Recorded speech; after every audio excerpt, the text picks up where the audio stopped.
Hallelujah. Hallelujah. ঈশ্বরকে ধন্যবাদ দিই परमेश्वर को धन्यवाद देते हैं আজকে আরেকটি নতুন বাক্যের জন্য।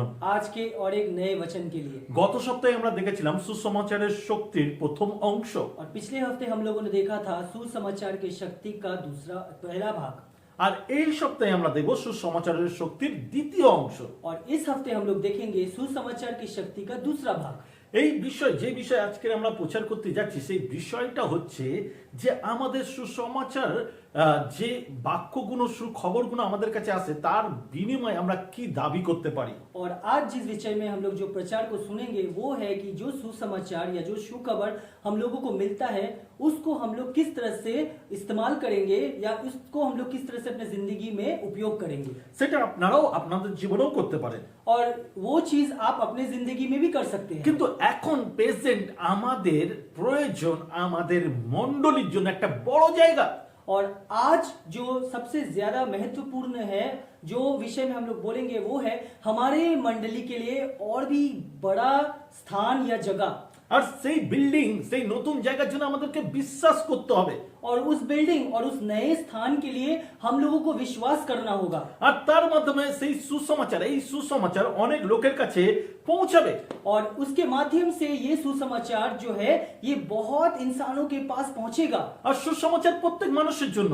और सुसमाचार हर एक व्यक्ति के लिए होता है। আর আমরা বিশ্বাস করি যে অনেক নতুন লোক মণ্ডলীতে আসবে তার জন্য আমরা আগে থেকে প্রিপারেশন নিচ্ছি যাতে সেই মণ্ডলী বড় হয় এবং বহু লোক সেখানে পরিত্রাণ পেয়ে আসতে পারে। और आज जिस विषय में हम लोग प्रचार करेंगे और जिस विषय में हम लोग विश्वास करेंगे वो है कि हमारा एक बहुत बड़ा स्थान हो मंडली का जिसमें बहुत नए लोग आ सके और उन नए लोगों को उस जगह में परित्राण मिले।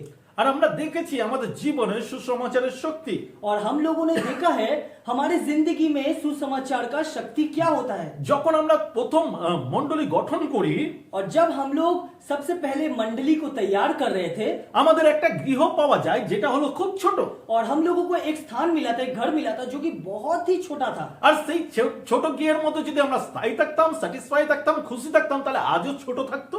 और उस छोटे से घर में अगर हम लोग स्थायी रहते, हम लोग सेटिस्फाई रहते, अगर हम लोग खुश रहते तो आज भी हम लोग वो छोटे जगह पे ही रहते। কিন্তু প্রত্যেকবার ভরে যাওয়ার পর আমরা প্রার্থনা করেছি আর তার থেকে বড় জায়গা খোঁজার চেষ্টা করেছি। और हर बार जब वो जगह भर जाता था तो हम लोग प्रार्थना करते थे कि हम लोगों को और भी इससे भी ज्यादा बड़ा जगह मिले। আর প্রভুর বাক্য দ্বারা আমরা সেই সুখবর দ্বারা সেই দাবিটাকে গ্রহণ করেছি এবং সেটাকে পূরণ করেছি। और वो सुसमाचार वो सुखबर के द्वारा उस दावी को हम लोगों ने पूरा किया है और उस दावी के लिए हम लोगों ने प्रार्थना भी किया है। এখন আমরা যে জায়গা আছি সেটা এখনকার জন্য আমাদের কাছে লাগে ছোট।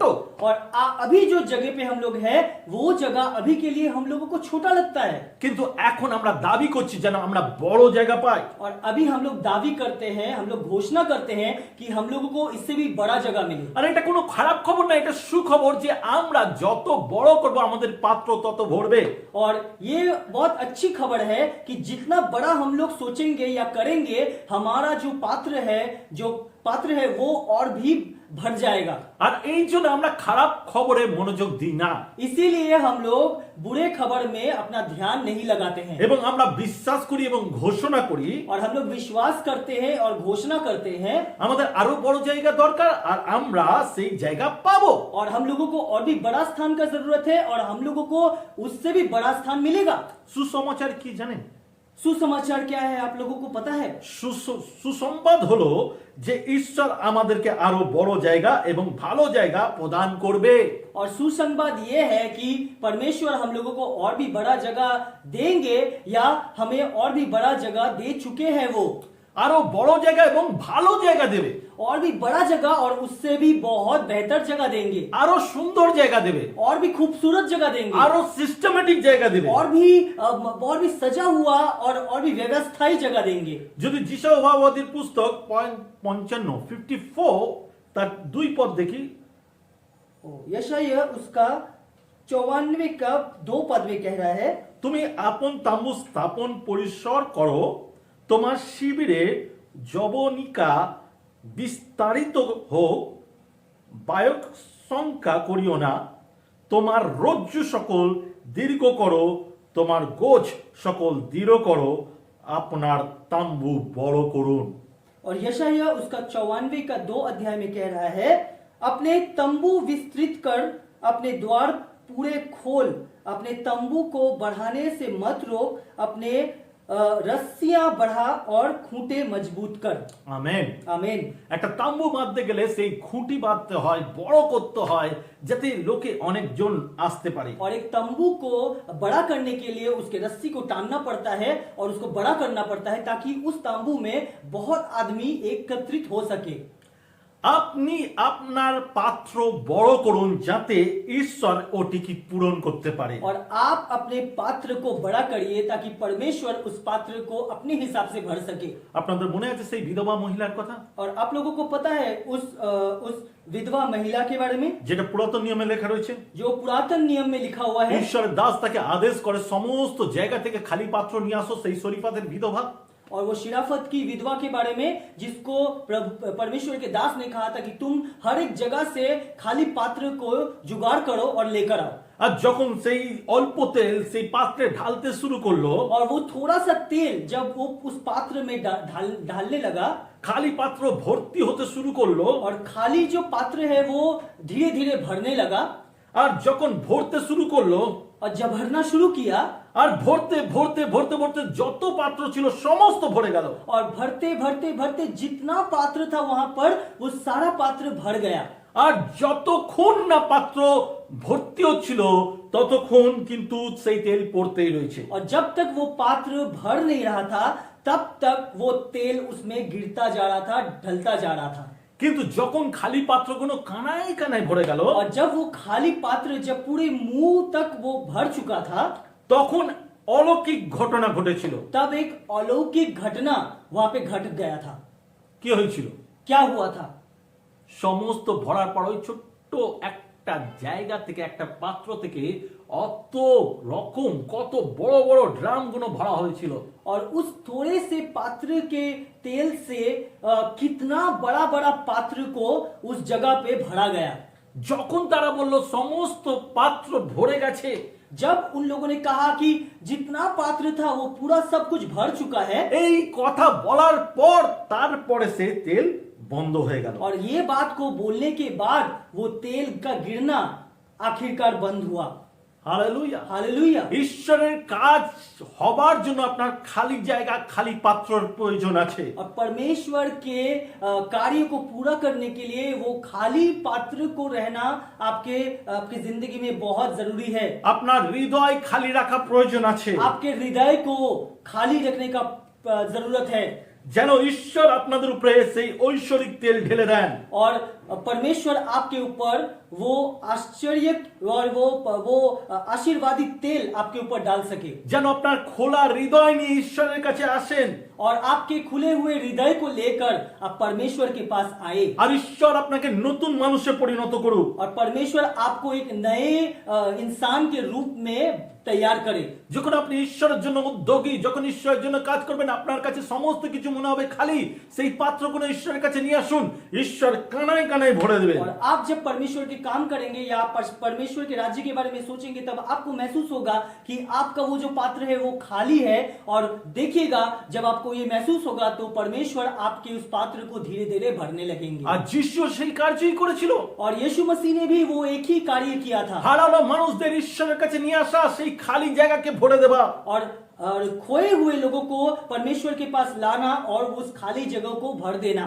আর ঈশ্বরের রাজ্য বিস্তার করার জন্য আমাদের মণ্ডলীতেও এমন জায়গা তৈরি করা উচিত যেখানে খালি থাকবে, আর সেই জাগতিক লোক যারা আজ পর্যন্ত ঈশ্বরকে জানে না, পরিত্রাণ পায়নি, তারা ফিরে আসবে আর মণ্ডলীর সেই স্থানগুলো ভরবে। और हमारे मंडली में भी ऐसा स्थान होना चाहिए जो खाली हो, कि जगत के जो लोग हैं, वो लोग जो परमेश्वर को नहीं मानते, नहीं जानते, वो उस जगह में आएंगे, खुद को परिवर्तन करेंगे, उनको परित्राण मिलेगा और वो जगह उन लोगों से भर जाएंगे। হালেলুয়া। हालेलुया। আর আপনাকে সবসময় উদ্যোগী হওয়া উচিত যেন মণ্ডলীতে খালি জায়গা থাকে।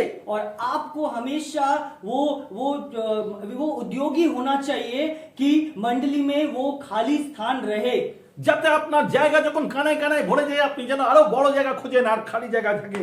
और आप जब वो जगह मुंह तक भर जाए और आप वो खाली जगह के लिए और भी बड़े जगह की तलाश करें जो कि थोड़ा सा भी हो तो खाली रहे।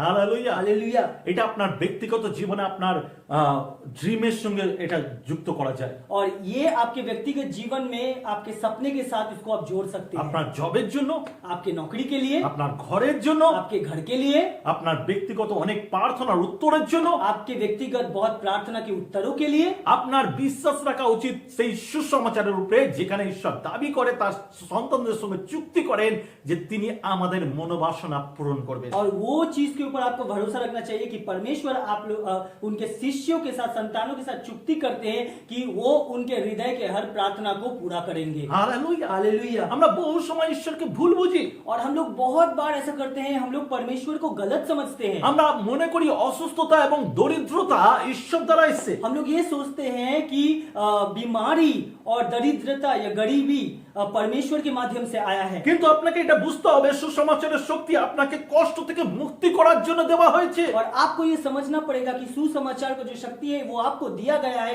ताकि आपको हर एक कष्ट से मुक्ति मिले। আর আপনি এটা চিন্তাও করতে পারেন না যে আপনি অসুস্থ হলে যিশু আপনাকে অসুস্থতা দিয়েছে। और आप ये सोच भी नहीं सकते कि आप जब बीमार पड़ रहे हैं तो यीशु मसीह आपको बीमार कर रहे हैं। অনেকে বিশ্বাস করে এবং মনেও করে যে যিশু আমাকে বা ঈশ্বর আমাকে সেই শিক্ষা দেওয়ার জন্য বা চেতনা দেওয়ার জন্য আমার জীবনে অসুস্থতা দিয়েছে। और बहुत कोई ऐसा विश्वास करते हैं और मानते हैं कि मेरे जिंदगी में वो चेतना, वो डर या वो अभिशाप को देने के लिए, मुझे सबक सिखाने के लिए यीशु मसीह ने मुझे ये बीमारी दिया है। কিন্তু ঈশ্বর কখনো আপনার জীবনে কোনো রোগ দেয় না। मगर परमेश्वर आपकी जिंदगी में कभी भी कोई बीमारी को नहीं देते हैं। এটা শয়তানের কাছ থেকে আছে। ये शैतान का दिया हुआ होता है। এটা শয়তানের মিথ্যা কথা। ये शैतान का झूठी बात है। এই শিক্ষা দ্বারা আপনাকে ভোলাবার চেষ্টা করে। इस शिक्षा के द्वारा आपको भुलाने का ये परिकल्पना होता है। ঈশ্বর কখনো কাউকে কোনো অসুস্থতা দেন না। परमेश्वर कभी किसी को बीमार नहीं करते हैं। ঈশ্বর হলো সুস্থতার ঈশ্বর। परमेश्वर है चंगाई देने वाला परमेश्वर। তার স্বভাব এবং তার চরিত্র হলো সুস্থতা করা। और उसका स्वभाव और चरित्र है बीमारियों को चंगा करना। আপনাকে অসুস্থ করে তোলার জন্য নয়। आपको बीमार कर देना उनका सोच या परिकल्पना नहीं है। কিন্তু মনে রাখবেন, मगर याद रखिए, শয়তানের চরিত্র এবং শয়তানের যা গিফট সেটা হলো অসুস্থতা। और शैतान का जो चरित्र है और शैतान का जो उपहार है वो क्या है? वो है बीमारी। আপনি কখনো বাইবেলে পড়েছেন आपने कभी बाइबल में पढ़ा है যিশু অসুস্থ ছিলেন? ये यीशु मसीह बीमार थे? না, যিশু অসুস্থ হননি। यीशु मसीह कभी बीमार नहीं थे। কিন্তু তিনি আমাদের অসুস্থতা নিজের উপরে নিয়েছিলেন এবং আমাদের সুস্থ করেছিলেন। और मगर उन्होंने हमारी बीमारियों को खुद पर लिया था और हमें उन्होंने चंगाई दिया था। हालेलुया। তিনি সমুদ্র জগতে ঘুরে ঘুরে অনেক মৃতকে জীবন দিয়েছে, কুষ্ঠকে সুস্থ করেছে, আর অন্ধের চোখ খুলে দিয়েছে, বক্ষাঘাত থেকে সুস্থ করেছে। और वो जगत में बहुत कोई को जो मरे हुए थे उनको जीवित किया था, जो लंगड़े थे उन्हें उनको पैर दिया था, और जो लूले थे उनको उन्होंने चंगा किया था, और उन्होंने बहुत तरह का बीमारियों से भी बहुत कोई को चंगा किया था। हालेलुया। हालेलुया। তিনি কখনো নিজেও অসুস্থ হননি। वो कभी भी खुद से बीमार नहीं हुए, কারণ তিনি পাপী ছিলেন না। क्योंकि वो पापी नहीं थे। শয়তান তার উপরে কর্তৃত্ব করতে পারেনি। शैतान उसके ऊपर कर्तृत्व नहीं कर पाए। তিনি শয়তানের মস্তক চূর্ণ করেছিলেন। वो शैतान के सर को कुचल चुके थे। হালেলুয়া। हालेलुया। হালেলুয়া। हालेलुया। সেই জন্য অসুস্থতা ঈশ্বরের গিফট নয়, কিন্তু অসুস্থতা শয়তানের গিফট যা পাপ স্বরূপ আমাদের কাছে আসে। और बीमारी परमेश्वर का गिफ्ट नहीं है। बीमारी शैतान का दिया हुआ उपहार है जो शैतान हमारे जिंदगी में हमारे पापों के द्वारा लाता है। हालेलुया। हालेलुया। দরিদ্রতাও ঈশ্বরের কাছ থেকে আসে না। गरीबी भी परमेश्वर से नहीं आता है। ঈশ্বরের চরিত্র এবং প্রকৃত আমাদের সমস্ত চাহিদা প্রদান করা বা চাহিদা পূরণ করা এটা ঈশ্বরের চরিত্র। और हमारे हर जरूरतों को पूरा करना ये परमेश्वर का चरित्र है। ঈশ্বর আপনার জন্য দরিদ্রতা চান না। परमेश्वर आपके लिए गरीबी नहीं चाहते हैं। ঈশ্বর চান আপনি ধনী হন এবং আপনি অন্যদের জন্য আশীর্বাদের কারণ হন। और परमेश्वर चाहते हैं कि आप बहुत अमीर हो और दूसरों की जिंदगी के लिए एक आशीर्वाद का कारण हो। যিশু আমাদের জন্য দরিদ্র হয়েছিলেন, তিনি আমাদের দরিদ্র নিচের উপরে নিয়েছিলেন এবং আমাদেরকে তার ধন দিয়েছিলেন। और यीशु मसीह दरिद्र नहीं थे, वो हमारे लिए हमारा दरिद्रता या गरीबी उनके ऊपर ले लिए थे ताकि हम अमीर बन सके। Hallelujah hallelujah. Hallelujah hallelujah. Hallelujah. দরিদ্রতা অভিশাপ, দরিদ্রতা আশীর্বাদ নয়। और गरीबी अभिशाप है, गरीबी आशीर्वाद नहीं है। আমি আপনাদেরকে একটা কথা বলতে চাই। और हम लोग आप लोगों से एक बात कहना चाहते हैं। আমরা বহু সময় বাইবেলের ব্যাখ্যাটাকে ভুল করি। और हम लोग बहुत बार बाइबल के बहुत वचन को हम लोग गलत समझ लेते हैं ভুল ভাবেনি। और गलत तरीके से लेते हैं। যিশু দরিদ্র ছিলেন বলে গোয়াল ঘরে জন্মিয়েছিলেন। और हम लोग ऐसे सोचते हैं कि यीशु मसीह गरीब थे, इसलिए उन्होंने गौशाले में जन्म लिया था। বা জোসেফের কাছে কোনো টাকা ছিল না, তাই তিনি কোনো ঘর নিতে পারেননি আর গোয়াল ঘরে জন্মেছিল। और यूसुफ के पास कोई पैसा नहीं था, वो गरीब थे, इसलिए वो कोई कहीं घर नहीं ले पाए, मगर गौशाला में उनके बच्चे का जन्म हुआ। আপনি কি জানেন आपको क्या पता है সেই সময় যে গোয়াল ঘরে যিশু জন্মগ্রহণ করেছিলেন বেথলেহেমে, তার কারণ কি? और आप जानते हैं कि जो गौशाले में यीशु मसीह का जन्म हुआ था बेथलेहेम में, वहां पे क्यों जन्म हुआ था आप लोगों को पता है? কারণ হচ্ছে সেই সময় সেখানে নাম লেখাবার জন্য নিয়ম দেওয়া হয়েছিল। বহু জায়গা থেকে লোকেরা এসেছিল নাম নথিভুক্ত করার জন্য। और वहां पे नाम देने के लिए बहुत लंबा लाइन था, बहुत भीड़ था, और बहुत जगह से, बहुत स्थानों से लोग आए थे वहां पे अपना नाम लिखवाने के लिए। বেথলেহেমের যত রকম হোমস্টে বা গৃহ ছিল যেগুলো ভাড়া দেওয়া হতো লোকেদের জন্য, সমস্ত ফুল প্যাকড ভর্তি ছিল, সমস্ত বুকিং হয়ে গেছিল। और बेथलेहेम में जितना भी घर था जो भाड़ा या किराए पे दिया जाता था, वो हर घर पूरा भर गया था लोगों से, और कहीं पे भी खाली घर नहीं था। জায়গা খালি ছিল না বলে তাদের আর কোনো স্থান পাওয়া যায়নি। और जगह खाली नहीं था, इसीलिए उनको कोई स्थान नहीं मिला।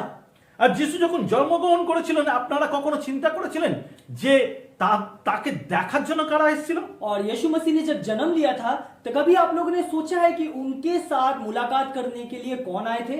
সমস্ত জ্ঞানী ব্যক্তিরা, পণ্ডিতেরা তার সাথে দেখা করতে এসেছিলেন। और जितना भी ज्ञानी व्यक्ति या पंडित थे, उनके साथ मिलने आए थे। Hallelujah hallelujah. এবং তারা যে উপহার এনেছিল সেগুলো বহুমূল্য, অনেক পয়সার, একদম মারাত্মক দামি।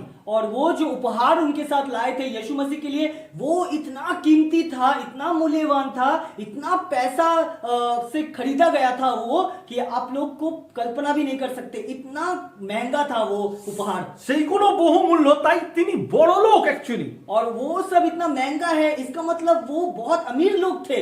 হালেলুয়া। हालेलुया। এই অর্থগুলি পরিবারের জন্য মিশরে যেতে, সেখানে বেশ কয়েক বছর বসবাস, ইসরায়েলে ফিরে আসা, একটি বাড়ি তৈরি করা। और वो जो मूल्य का उपहार था, वो मूल्य का उपहार ऐसा था कि बहुत सालों तक मिस्र में आप रहकर आप वहां पे इस्राएल में आप बहुत अच्छी तरह से जिंदगी गुजार सकते थे, इतना पैसा का उपहार वो था। এবং ব্যবসাও করতে পারতো। और उस पैसे से, उतने पैसे से आप खुद का जो व्यवसाय है वो भी आप शुरू कर सकते थे। কাঠের জিনিসপত্র উপহার দান, और लकड़ी का जो सामान है वो उपहार करते थे। এই কাঠের কাজ শুরু করার জন্য ওই পয়সা যথেষ্ট ছিল। और लकड़ी का काम शुरू करने के लिए भी ये पैसा बहुत ही ज्यादा था। এছাড়াও আমি আপনাকে বলতে চাই, ये छोड़कर भी मैं आप लोगों से बोलना चाहता আপনি हूँ। বাইবেল তুলুন এবং বাইবেল পড়ুন, যত ঈশ্বরের দাস দাসীরা ছিল তারা কেউ গরিব ছিল না, মারাত্মক বড় লোক ছিল। और जितना भी परमेश्वर के दास और दासी थे, वो कोई गरीब नहीं थे, वो हर कोई, वो लोग अमीर थे। হালেলুয়া। हालेलुया। যিশু নিজেও যখন সুসমাচার প্রচার করছিলেন, তিনি কিন্তু গরিব ছিল না, তিনি ধনী ছিলেন। और यीशु मसीह जब सुसमाचार प्रचार कर रहे थे, वो खुद गरीब नहीं थे, वो अमीर व्यक्ति थे। তিনি 3 বছর সুসমাচার প্রচার করেছিলেন वो 3 साल सुसमाचार प्रचार किए এবং তিনি তার শিষ্যদের খাবার জুগিয়েছিলেন, নিজেও খেয়েছিলেন और वो उनके शिष्य को खाना दिए थे और खुद भी खाए थे। এবং তিনি নানা জায়গায় ঘুরে ঘুরে সুসমাচার প্রচার করতেন। আপনি কি জানেন তারা যেখানে যেত সেখানে ঘর ভাড়া করে থাকতো, আর সেই অর্থও কিন্তু যিশু জোগাতেন। और वो जहां जहां जाके सुसमाचार प्रचार करते थे, वो हर एक जगह में वो लोग एक गृह को किराए पे लेते थे और वो लोग रहते थे, जिसका पैसा, जिसका मूल्य यीशु मसीह खुद चुकाते थे। আর আপনি কি জানেন কোন ব্যক্তি একজন কি বলবো অ্যাকাউন্টেন্স রাখতে পারে? और आपको पता है कौन सा व्यक्ति खुद के लिए अकाउंटेंट रख सकता है? একজন অ্যাকাউন্টেন্স রাখার জন্য তার কাছে অ্যাকাউন্টে টাকা থাকা দরকার। और एक आदमी को अकाउंटेंट रखने के लिए उसके अकाउंट में उतना पैसा होना चाहिए। আর যিশুর অ্যাকাউন্টেন্স ছিল, জুদাস যিশুর অ্যাকাউন্টেন্স মেনটেন করতো এবং সেই অর্থ তার কাছে সংযুক্ত রাখতো। और जुदास जो था वो यीशु मसीह का अकाउंटेंट था। जितना पैसा आता था वो जुदास उसका हिसाब रखता था और सब कुछ हिसाब पे चलता था। যিশুর অ্যাকাউন্টেন্স হাতে বা পকেটে নিয়ে থলে করে সেই অর্থ নিয়ে ঘুরতো না, তার বাক্স ছিল, বাক্স বহন করত। और यीशु मसीह का जो अकाउंटेंट था जुदास, वो किस थैला में, पॉकेट में पैसा लेके नहीं घूमता था। उसका एक बड़ा सा संदूक था, जो संदूक में वो पैसा रखता था, वो संदूक को हर जगह लेके घूमता था। আপনি কি কখনো গরিব ভিখারিকে দেখেছেন? आपने कभी गरीब और भिखारी को देखा है?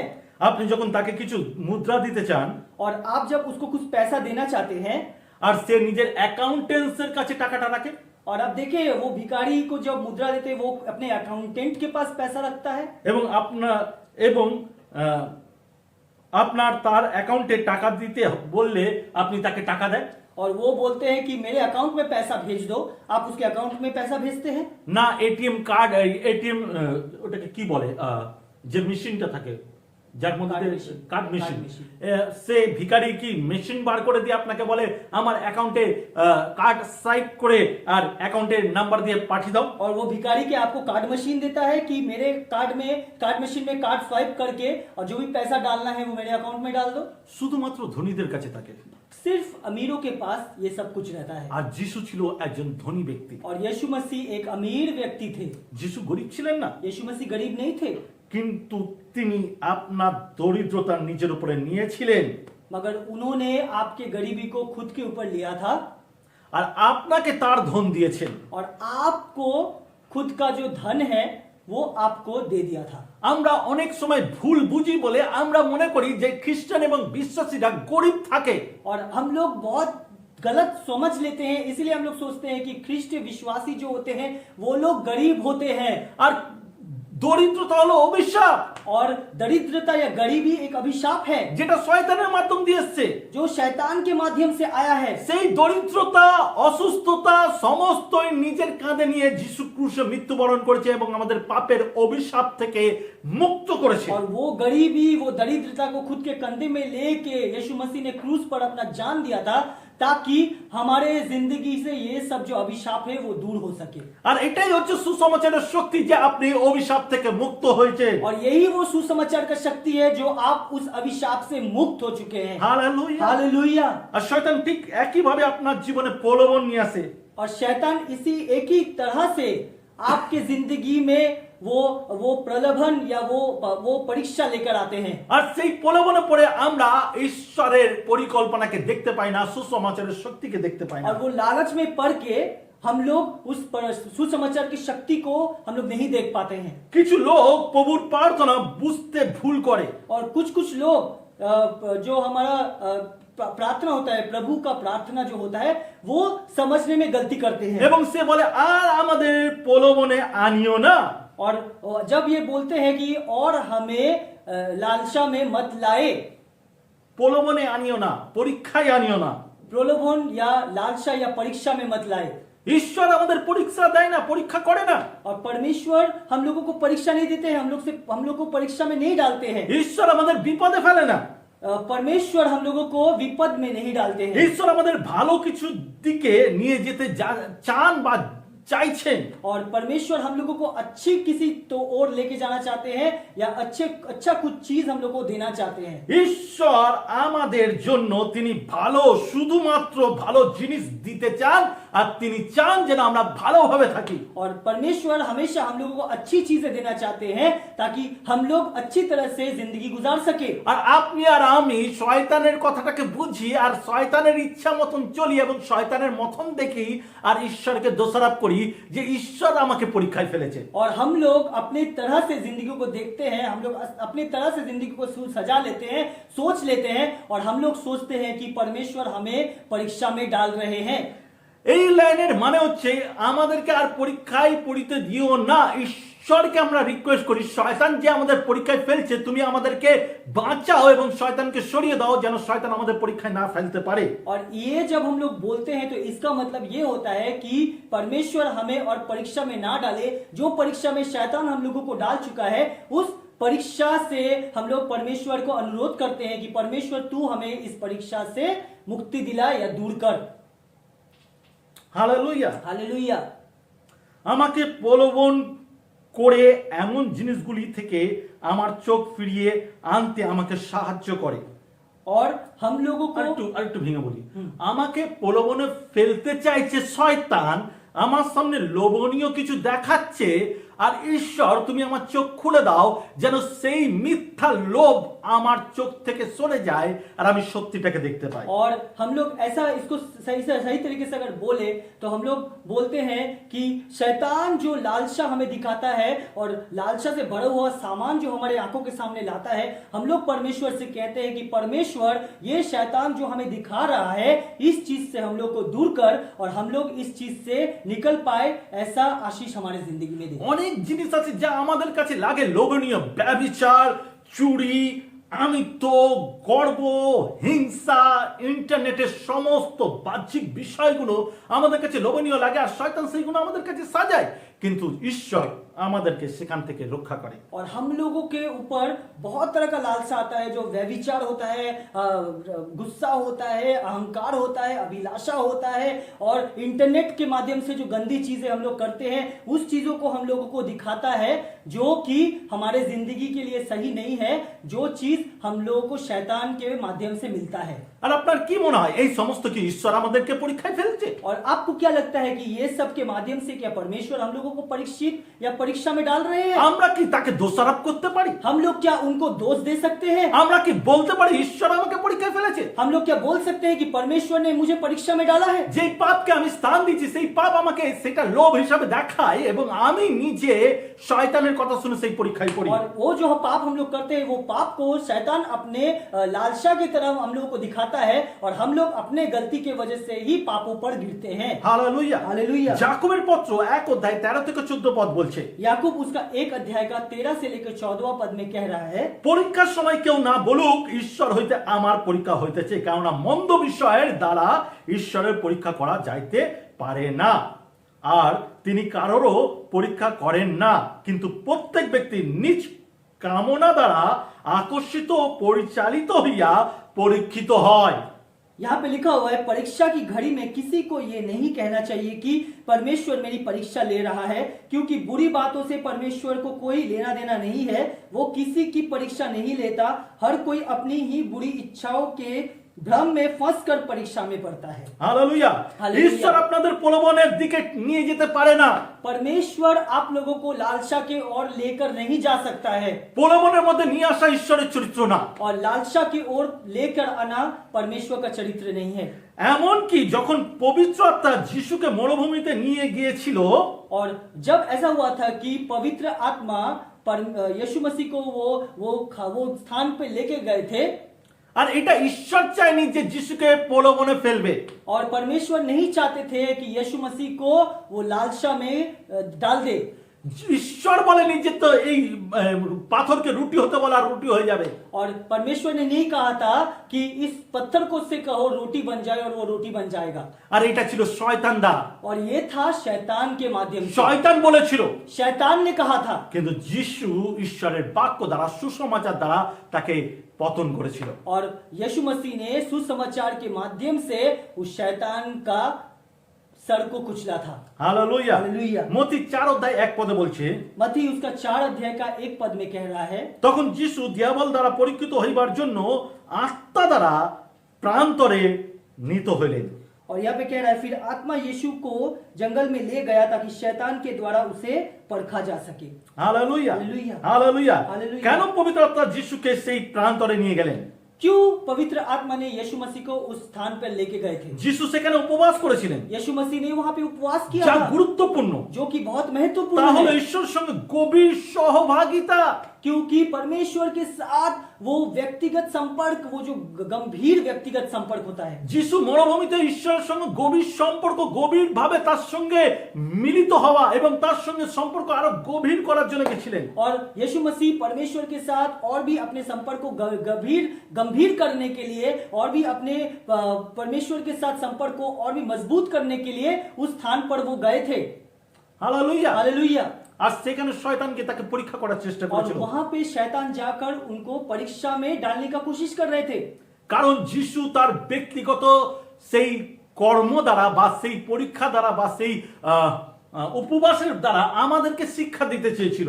और यीशु मसीह अपने अंदर से वो उपवास, वो सुसमाचार, वो परीक्षा के माध्यम से हमें शिक्षा देना चाहते थे, যাতে আমরা কিভাবে শয়তানের পরীক্ষাকে এড়িয়ে আমরা ঈশ্বরের দিকে ফোকাস করতে और পারি। कैसे हम लोग शैतान की परिकल्पना को नजरअंदाज करके हम लोग परमेश्वर की ओर आगे बढ़ सकते हैं। যিশু আমাদেরকে একটা एग्जांपल দিয়েছে যে কিভাবে আমরা শয়তানের সঙ্গে যুদ্ধ করব। और यीशु मसीह ने हमें एक एग्जाम्पल दिया है कि कैसे हम लोग शैतान के साथ युद्ध करेंगे या लड़ेंगे, যেন ঈশ্বরের সেই সুসমাচার, সেই পবিত্র বাক্য দ্বারা আমরা শয়তানের সঙ্গে লড়তে পারি। और ताकि हम लोग उस परमेश्वर के वो सुसमाचार, वो वचन के माध्यम से हम लोग शैतान के साथ लड़ सके। হালেলুয়া। हालेलुया। যদি আমি খুব দুর্বল হই अगर বা हम लोग দুর্বল বোধ করি, अगर हम लोग या मैं अगर बहुत दुर्बलता महसूस कर रहा हूं, আমি বলতে শুরু করি, मैं कहना शुरू करता हूं, একই পবিত্র আত্মা যিনি যিশুকে মৃতদের মধ্য থেকে পুনরুত্থিত করেছেন, वही पवित्र आत्मा जो यीशु मसीह को मृत्यु के मुंह से बचाकर या जिंदा करके लाए थे, সেই পবিত্র আত্মা আমার মধ্যে রয়েছে। वही पवित्र आत्मा मेरे अंदर भी है। তিনি আমার দুর্বলতা নিতে পারেন वो मेरे दुर्बलता को अपने ओर ले सकते हैं এবং আমাকে শক্তি দিতে পারেন। और मुझे शक्ति दे सकते हैं। প্রতিটি রোগ ও প্রতিটি ভাইরাস আমি পবিত্র আত্মার শক্তিতে আমার শরীর থেকে বের করে দিয়েছি।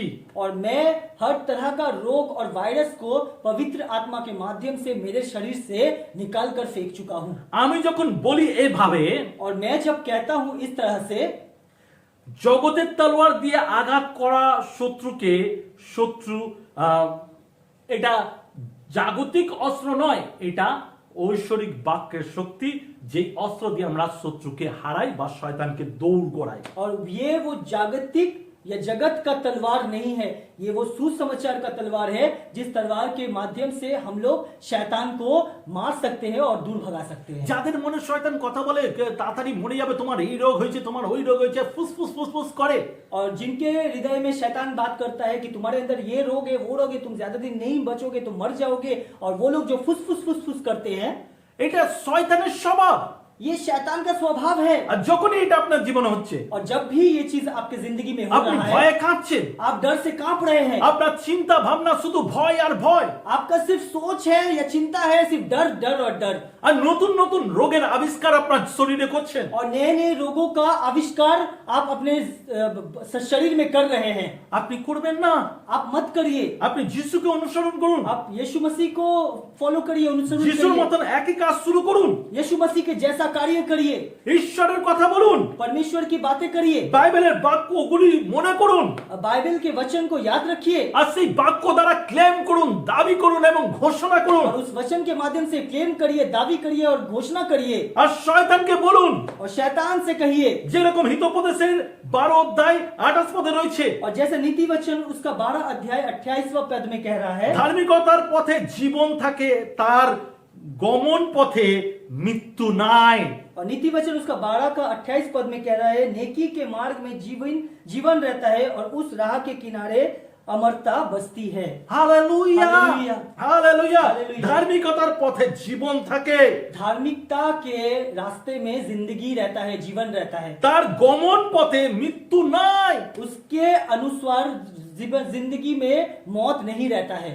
এই পৃথিবীতে আপনার জীবনের উদ্দেশ্য পূরণ করার আগে আপনি কোনোদিনই মরতে পারেন না বা মরবেন না। और इस पृथ्वी में आपके जो परिकल्पना है उसको पूरा ना करके आप कभी भी इस पृथ्वी से नहीं जा सकते या आप नहीं मर सकते। হালেলুয়া। हालेलुया। যখন শয়তান কথা বলে আপনি ডাইরেক্টলি শয়তানকে বলুন ঈশ্বরের ইচ্ছা পালন শেষ না করা পর্যন্ত আমার মৃত্যু হতে পারে না, কারণ আমি ঈশ্বরের কার্যকারী। और जब शैतान आपको डरा कर आपको मारना चाहता है तब आप बोलिए कि जब तक परमेश्वर का परिकल्पना मेरे माध्यम से इस पृथ्वी में पूरा नहीं हो सकता है, तुम मेरे कोई हानि नहीं कर सकते, तुम मुझे मौत नहीं दे सकते। হালেলুয়া। हालेलुया। কোনো খারাপ খবর আপনার কানে যেন না আসে। कोई भी बुरा समाचार आपके कानों तक नहीं पहुंचना चाहिए। কোনো খারাপ খবর না। कोई भी बुरा समाचार नहीं आना चाहिए। আমরা খারাপ খবরের লোক না, हम लोग बुरे समाचार के लोग नहीं हैं, কিন্তু খ্রিস্টতে ভাই বোন मगर ख्रिस्ट में भाई बहन, আমরা সুখবরের लोक। मगर हम लोग अच्छे खबर पाने वाले लोग हैं। বলুন আমি যিশু নামে প্রতিটি খারাপ খবর সংবাদ দূর করি। और बोलिए यीशु मसीह के नाम से मैं हर खराब समाचार या बुरे समाचार को मैं यीशु मसीह के नाम से दूर करता हूँ। হালেলুয়া। हालेलुया। আপনারা সাধারণ মানুষ নন, आप लोग साधारण लोग नहीं है, আপনি সেই মানুষ যাকে বাছাই করা হয়েছে, আপনি অভিষিক্ত, আপনি নিযুক্ত করা হয়েছেন।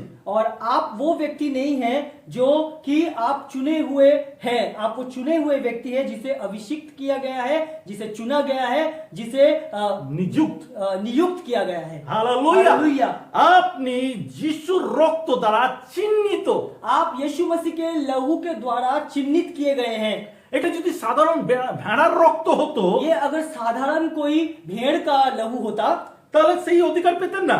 तो वो अधिकार आपको नहीं मिलता। আপনি মৃত্যুর দূতের কাছে হ্যান্ড ওভার হয়ে যেতেন, आप मृत्यु के दूत के पास आप खुद को सौंप देते। কিন্তু এটা পবিত্র ঈশ্বর পুত্রের রক্ত। मगर ये पवित्र परमेश्वर पुत्र का लहू है, এটা বড় শক্তির পরিকল্পনা ये बड़े शक्ति का परिकल्पना है যা আপনার জীবনে রয়েছে, जो आपके जिंदगी में है। আর সেই রক্ত আপনার জন্য ভাগ করা হয়েছে। और वही लहू को आपके लिए भाग किया गया है। আর এটাই আপনার উপরে আছে, আপনার উপরে প্রকৃতভাবে এই রক্ত দাবি করে। और यही वो लहू है जो प्रकृति रूप से आपके ऊपर दावी करता है। হালেলুয়া। हालेलुया। আপনি মেষশাবকের সাহসের দ্বারা চিহ্নিত। आप वो मेष शावक के लहू के द्वारा चिन्हित किए गए हैं। আপনি নিজেই ঈশ্বর দ্বারা চিহ্নিত হয়েছেন। आप खुद परमेश्वर के द्वारा चुने गए हैं या चिन्हित किए गए हैं। সুতরাং প্রতিটি মন্দ আপনার পাশ থেকে চলে যাবে, কিন্তু আপনাকে স্পর্শ করতে পারবে না। इसीलिए हर गलत चीज आपके ओर से गुजर जाएगा मगर आपको छू तक नहीं पाएगा। গীতসংগীতা তার 91:9-10 পদ বলছে, भजन संगीता उसका 91 अध्याय का 9 और 10 पद में कह रहा है, হ্যাঁ সদা প্রভু তুমি আমার আশ্রয়, তুমি পরাৎপরকে আপনার বাসস্থান করিয়াছ, তোমার কোনো বিপদ ঘটিবে না, কোনো উৎপাত তোমার তাম্বুর নিকটে আসিবে না। यहाँ पे लिखा हुआ है भजन संहिता 91 के 9 और 10 पद में, क्योंकि तू यहोवा मेरा भरोसा है, तूने परम परमेश्वर को अपना शरण स्थल बनाया है, तेरे साथ कोई भी बुरी बात नहीं घटेगी, कोई भी रोग तेरे घर में नहीं होगा। হালেলুয়া। हालेलुया। যখনই আপনার জীবনে কোনো মন্দ কিছু হচ্ছে, আপনি এই বাইবেলের ভার্সকে ঘোষণা করুন। और जब भी कोई गलत चीज आपकी जिंदगी में हो रहा है, आप बाइबल के इस वचन को अपने मुंह से घोषणा करिए। যখনই ভয় আসছে, আপনি এই বাইবেলের বাক্যকে ঘোষণা করুন। और जब भी डर लग रहा है या गलत चीज हो रहा है, तब भी आप इस बाइबल के वाक्य को अपने मुंह से घोषणा करिए। কোনো মন্দ আমার কাছে আসিবে না, कोई गलत चीज मेरे पास नहीं आएगा, কোনো মন্দ বিষয় আমাকে স্পর্শ করতে পারে না, कोई भी गलत चीज मुझे मेरे संस्पर्श नहीं आ पाएगा। কারণ মন্দ খবর আমার জন্য নয়, কিন্তু সুখবর আমার জন্য। क्योंकि गलत समाचार मेरे लिए नहीं है, बुरा समाचार मेरे लिए सिर्फ अच्छा समाचार है। হালেলুয়া। हालेलुया। খ্রিস্টতে ভাই বোন, कृष्ण में भाई बहन, আজকে ঈশ্বর আপনাকে সুখবর দিয়েছে যাতে শয়তান আপনার উপরে কর্তৃত্ব না করে।